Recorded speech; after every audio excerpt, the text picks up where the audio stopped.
আসসালামু আলাইকুম রহমতুল্লাহি ওবরাকাতুহু। আলহামদুলিল্লাহ অবশ্যই ভালো দিকে আছি। আমাদের বাড়ির মালামালগুলো এরকম কাঁধে করে উদ্যাপন করতে হয়। দেখতে হচ্ছে কখনো উঁচু উঁচু পাহাড়, কখনো তরা দিয়ে পানি দিয়ে হাঁটতে হয়। দেখতে হচ্ছে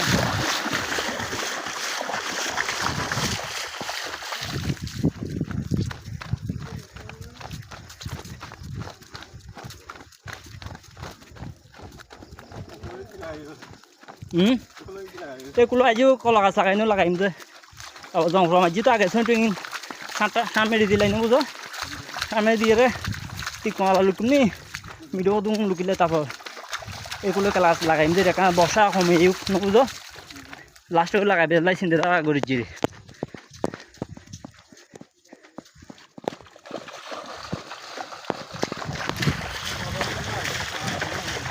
হ্যাঁ কেলা গাছ